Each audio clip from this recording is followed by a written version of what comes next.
The decision by the United States to cut funding to a UN agency is likely to affect millions of the world's most vulnerable people. The UN Relief and Works Agency supports 5 million Palestinian refugees living across the Middle East. It provides essentials like healthcare, food and education. This is a disaster for Palestinians.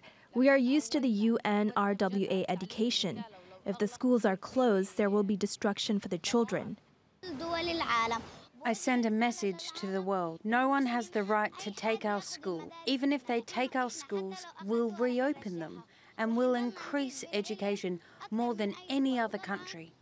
Historically, the US has been the biggest funder of the agency. In 2016, it gave $368 million. That covered around a third of the agency's operations. In January, President Donald Trump's administration pledged $60 million to the agency, but it withheld a further $65 million pending a review. Now, all of the funding will be cancelled. The agency says schools are now at risk of closure.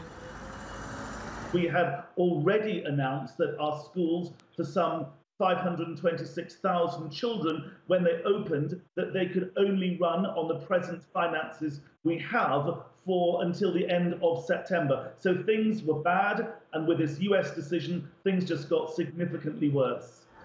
The US says it had shouldered too much of the funding burden, and the international community had failed to adequately address the issue. A spokesperson for Palestinian President Mahmoud Abbas called Washington's decision a flagrant assault on the Palestinian people. Now the UN must look to other countries to cover the shortfall, so thousands of already vulnerable children don't miss out on the opportunity of an education. Jemima Walker, TRT World.